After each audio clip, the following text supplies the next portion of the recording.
Bonjour, chers parents, et bienvenue à cette vidéo de présentation pour le Centre de développement du Phénix des Rivières pour la saison d'été 2021.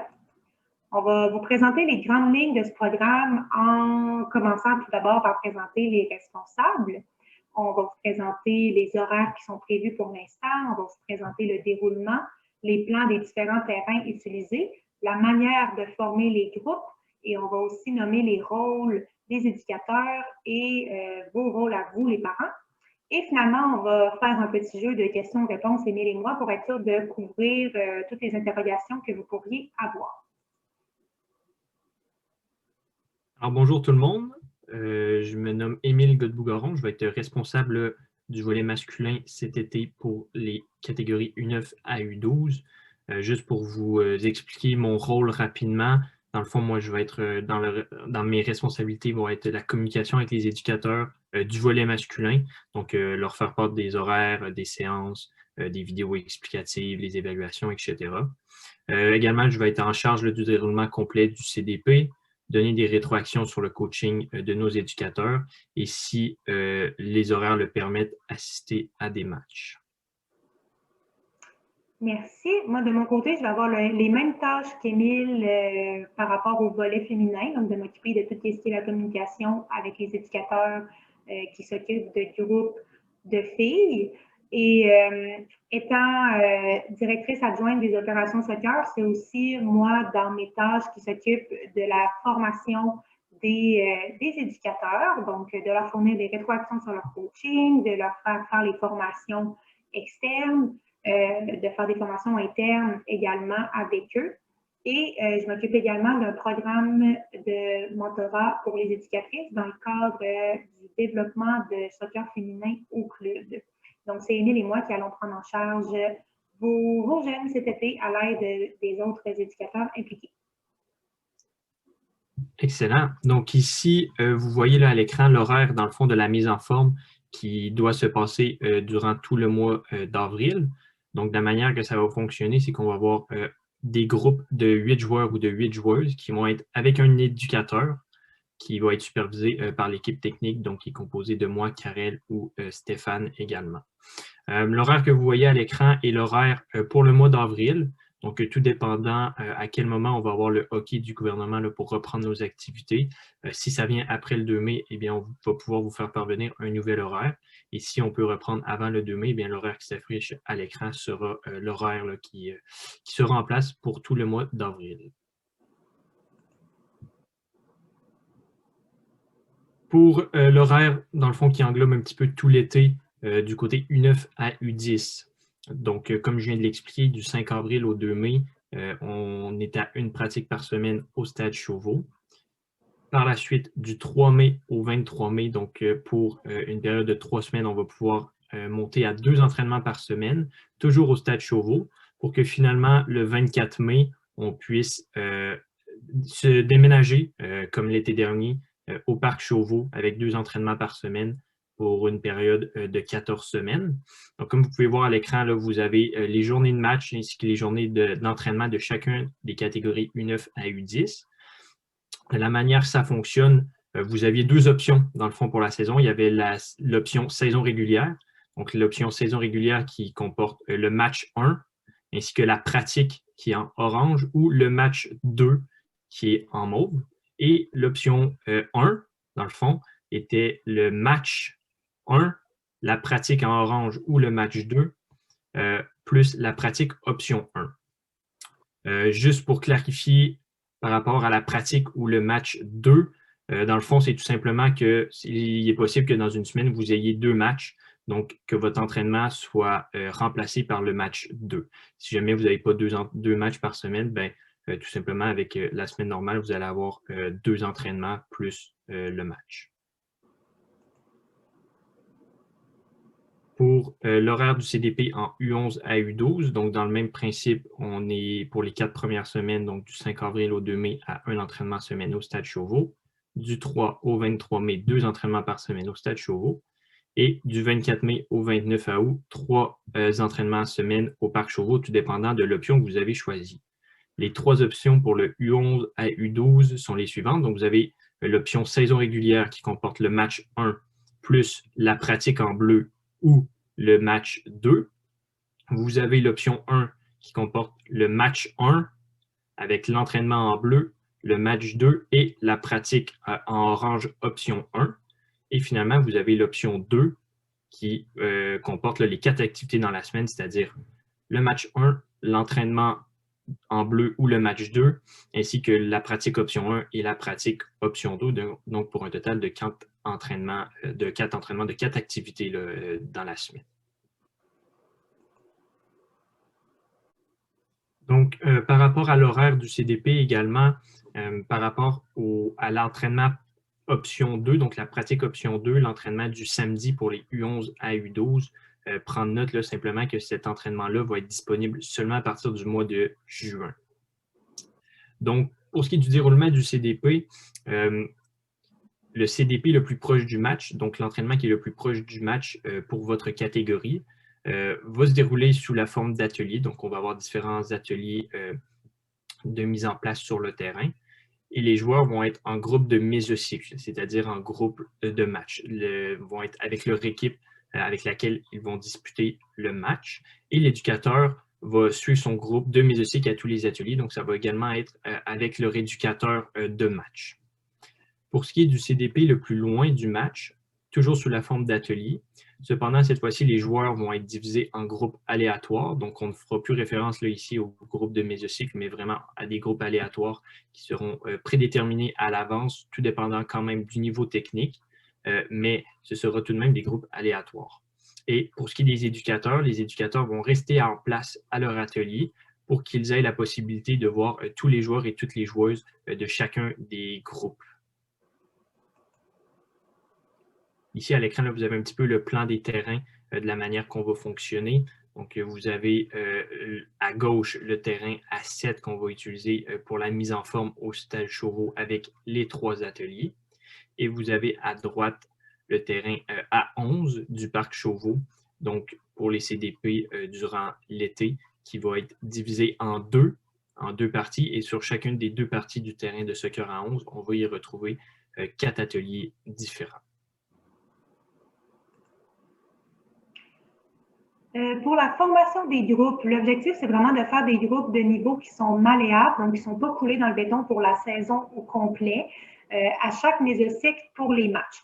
Qu'est-ce que ça veut dire, ça, le mésocycle? C'est que nous, lorsqu'on prévoit les différentes activités pour les jeunes, Émile et moi, on fonctionne avec différents thèmes, puis le thème qui est choisi est mis de l'avant pendant plusieurs semaines. Ce qui fait au final que dans la saison, on a environ 3 ou peut-être 4 thèmes, tout dépendant de la durée que la saison va avoir cette année. Puis ces 3-4 thèmes-là vont être des blocs que nous, on appelle mésocycles.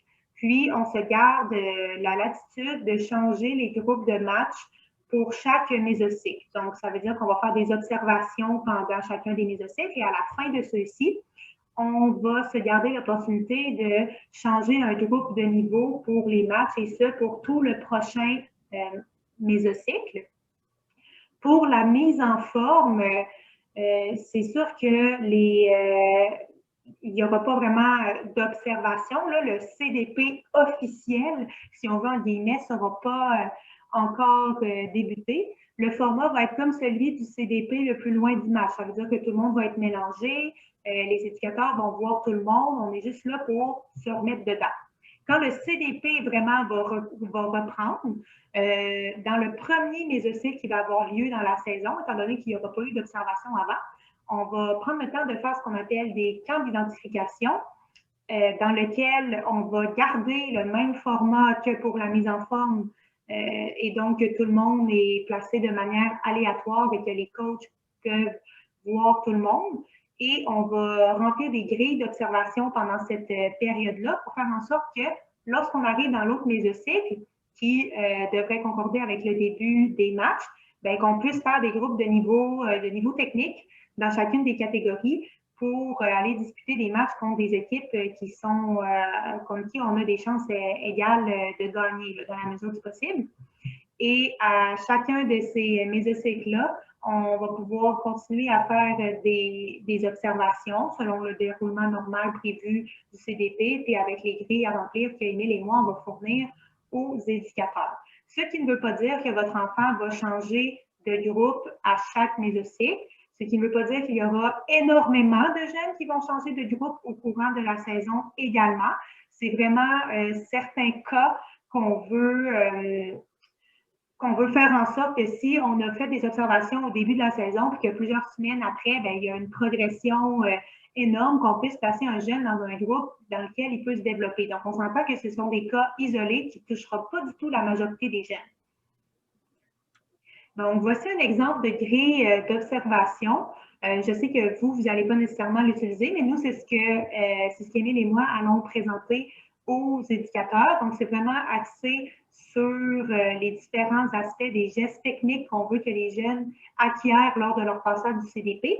Mais on va également évaluer, on ne le voit pas à l'écran parce que la capture d'écran est comme trop zoomée, mais on va également prendre des observations sur les différentes sphères de développement, donc l'aspect mental, l'aspect social, puis l'aspect physique également. Les éducateurs qui sont impliqués au CDP, on est une 50aine cette année parce qu'il y a des éducateurs qui sont mis avec les différents groupes. Ces éducateurs-ci ont également un ou parfois 2 adjoints et il y a même des éducateurs qui ne sont pas assignés à des groupes, qui font partie souvent de l'équipe technique que vous allez revoir au courant de la saison. Tous ces éducateurs-là ont la même ligne directrice. Ils doivent être un ambassadeur de leur catégorie, c'est-à-dire qu'étant donné que les groupes ont la possibilité de changer de mésocycle à l'autre. Il n'y a pas un éducateur qui va rester nécessairement uniquement avec le même groupe de niveau pendant toute la saison.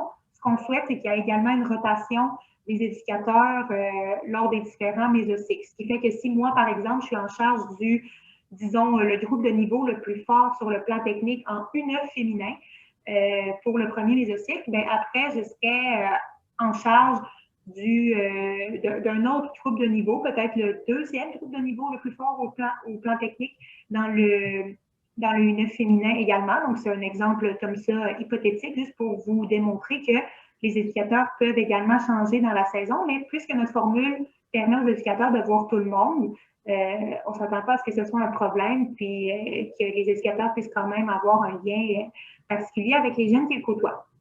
Les éducateurs doivent prendre connaissance des séances, ils doivent arriver d'avance, donc tous des petits points de professionnalisme, mais ils doivent surtout s'assurer que vos enfants s'amusent et apprennent à travers les défis qui sont proposés par Émile et moi. Ils doivent procéder à un retour sur chacune des séances à la fin de celle-ci avec nous.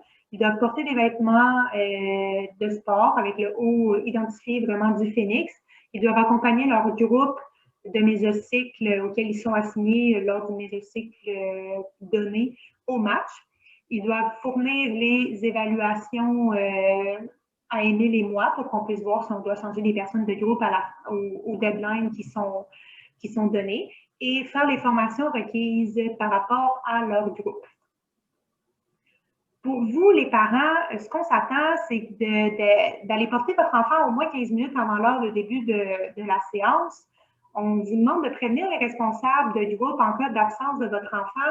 Nous, on a des ratios à respecter, non seulement pour la COVID, mais également dans le cadre de notre programme. Donc, c'est hyper important d'avertir par rapport à ça dans un délai raisonnable. Je dirais ensuite de laisser les éducateurs faire leur travail, qui est de former vos jeunes. Si vous confiez votre enfant à un éducateur dans notre programme, on doit être libre de donner la formation de la meilleure des façons possibles selon la formation que moi, je donne aux éducateurs, c'est-à-dire nous, on a une méthodologie au club, on a une philosophie, on a une manière de faire qu'on essaye d'enseigner aux éducateurs. On est conscient qu'il y a plusieurs méthodologies et plusieurs méthodes pour procéder, mais ce qu'on veut, c'est que vraiment chaque éducateur suive la ligne directrice que nous, on a choisie au club. C'est pourquoi on veut éviter de se faire contrer dans la méthodologie qu'on a choisie. Naturellement, on est parlable. S'il y a des cas d'urgence, on pourra toujours discuter. Ensuite, ayez du plaisir. Nous tentons tous de permettre aux jeunes de s'améliorer en tant que joueurs et comme personnes, et ça dans un environnement plaisant et stimulant. Donc, si vous arrivez dans un mode plaisir, le jeune, il va pouvoir se mettre dans un mode plaisir également. Soyez le meilleur fan de votre enfant, supportez-le dans la victoire comme dans la défaite, parce qu'on ne va pas gagner toujours, naturellement. Encouragez la communication entre votre enfant et son éducateur, puis je dirais même les éducateurs de sa catégorie, parce qu'il va en côtoyer plusieurs, par rapport à ses absences, ses difficultés, s'il y a des blessures, etc. Il peut nous en faire part. Et finalement, adopter un comportement approprié au soccer, c'est-à-dire éviter les commentaires pouvant distraire les joueurs, là, surtout, je pense, pendant les matchs. Souvenez-vous que le développement et l'estime personnelle de votre enfant sont en jeu et que s'il ne peut pas se concentrer sur les aspects de son jeu, il ne jouera pas aussi bien. On veut éviter que les jeunes reçoivent différentes informations là, de part et d'autre parce que, comme je vous dis, il y a plusieurs manières de fonctionner. Vous avez peut-être votre opinion de la vôtre, mais on a également la nôtre qui se veut une ligne directrice dans notre programme, donc on ne veut pas envoyer des messages qui vont faire en sorte que l'enfant soit confus. Et on va passer à la partie de questions-réponses. Donc, on va essayer de couvrir le plus possible les interrogations qu'on pense que vous pouvez avoir. Donc, la question va comme suit. Mon enfant n'est pas intéressé à s'entraîner. Peut-il jouer que des matchs? Alors, théoriquement, peu importe que ce soit en U9 à U10 ou en U11, U12, l'option de base là, qui comprend un match ainsi qu'un entraînement au CDP. Donc, vous allez toujours avoir accès à un match, mais également à un entraînement au CDP qui est offert dans le prix de base. En quoi consiste ce ratio éducateur-joueur dont vous faites mention? Bien là, c'est sûr qu'il y a deux choses. Là, lorsqu'on a parlé de l'horaire au stade Chauveau au départ, on parlait du ratio éducateur-joueur qui est imposé par la santé publique. Donc, lorsqu'on reprendra les activités, on se pliera à ce ratio-là. Mais dans le cadre normal du CDP, on parle pour les U9 et U10 d'avoir un groupe de 10 joueurs pour un éducateur et pour les U11 et U12 d'avoir un groupe de 12 joueurs pour un éducateur. J'ai entendu dire que les équipes allaient changer chaque semaine. Est-ce que c'est vrai? Ben, c'est faux, puisque les groupes peuvent changer, mais à chaque mésocycle, c'est-à-dire à chaque thème de travail, qui peut correspondre à plusieurs semaines au sein d'un même mésocycle. Par la suite, il est fortement possible également que les groupes ne changent pas durant la saison, donc tout va dépendre de la progression de certains joueurs, du comportement de d'autres. Alors non, ce n'est pas vrai que les groupes vont changer à chaque semaine. Pourquoi ce concept de groupe ouvert? Bien, en fait, ce qu'on veut surtout éviter, c'est de créer des écarts de niveau sur le long terme. Ça veut dire qu'avant, les joueurs qui étaient évalués selon leur niveau technique, par exemple en U9, ceux qui avaient le plus haut niveau technique étaient placés avec les éducateurs souvent les plus formés et faisaient en sorte qu'ils se développaient davantage que les groupes qui étaient évalués comme étant celui avec des habiletés techniques moins élevées, puis qui étaient finalement avec un éducateur qui n'était pas tout aussi formé. Puis, l'éducateur qui était plus formé pouvait développer davantage ceux qui étaient déjà avantagés par leur qualité technique. Puis, ça faisait que sur le long terme, on créait des écarts de niveau considérables allant de U9, U10, U11, U12, qui faisaient en sorte que c'était peu rattrapable rendu en soccer à 11, puis qu'il y avait des disparités incroyables lorsqu'on voulait former des groupes de soccer de taille, disons, normale. Si mon enfant change de groupe, cela veut-il dire que je devrais constamment m'ajuster avec des soirs d'entraînement qui changeront toujours? Alors, la réponse est non. Les entraînements des équipes, des groupes de chacune des catégories sont les mêmes soirs, les matchs également. Donc, il n'y aura aucun changement à ce niveau-là.